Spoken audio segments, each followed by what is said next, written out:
最近美国经济大萧条，经济衰退的言论满天飞。今天我们从普通消费者的角度来看一下事实情况。首先，我们来看一下 GDP 数据，就是国内生产总值。这个值是美国劳工局发布的。2022年的第一和第二季度的确是负值，不过二季度的时候负值变小，到了第三季度的时候已经转为正值。然后我们来看一下物价和消费者信心指数，这个我们分几个方面来讲。先看一下消费者信心指数 CPI， 从7月到10月，我们可以看到消费者信心指数一直在增长，并没有下降，所以美国人对本国的经济还是蛮有信心的。实际上，关于普通物价，如果你是家里负责日用品采购的人，也会有体会。今年2月份、3月份物价开始飞涨，10月中开始，肉蛋奶价格已经开始回调。我记得2、3月份猪肉是涨到3到5块一磅，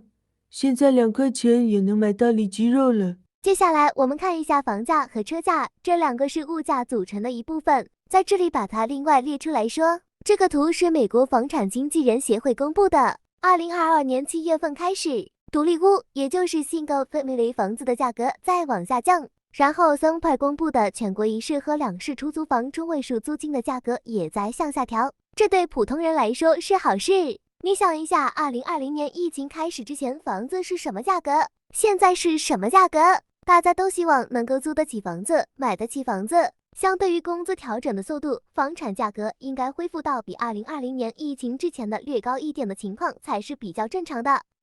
再看一下车价和油价，先看一下新车的销量，这个表来自全美汽车经销商协会，可以看到车的销量保持着一定的增长。从曼海姆二手车价值指数来看，二手车2021年1月到2022年1月经历了一个分值，然后从1月到现在开始往下降了。接下来这张图显示的更详细一点，21年9月到22年9月具体每个月的变化，让我们可以更清楚的看到二手车价格回调的过程。再有就是油价，5月到6月份之间，每吨油价是4块多5块钱，一路下降，最近这几周稳定在了3刀出头的样子。我们再看一下大数据，能源通胀值6到9月也在慢慢的往下降，说明拜登政府采取的各种让油价下降的措施是有效的。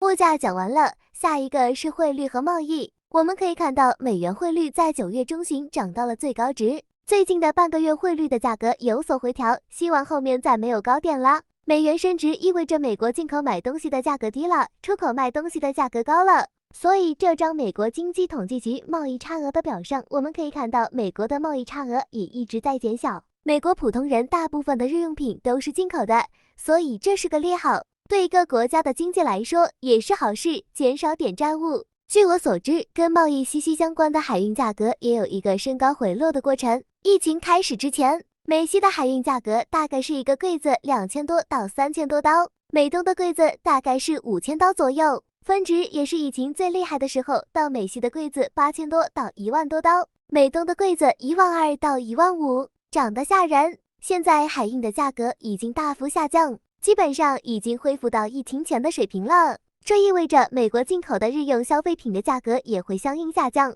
这对我们普通消费者来说也是极好的。接下来我们看一下美国的就业率和失业率。美国劳工局的统计数据表明，美国的就业人数从6月到现在一直在往上增长，就业市场依然强劲，失业率也保持在3月6日几的那个水平。下一个，美国的通胀水平。很多人说美联储采用的加息措施根本就没有对通胀起到作用。实际上，从美国的通货膨胀率上面可以看到，6月份的时候通膨率达到 9.1， 现在是在慢慢往下降，从 9.1 到 8.5、8.3、8.2， 这几个月虽然降幅不多，但还是在往下降。如果说想降到疫情之前的水平，这个要客观的看，从之前的 6.2 涨到 9.1 花了多久的时间，下降的过程也会花相同或者更多的时间，不可能一下子跳水。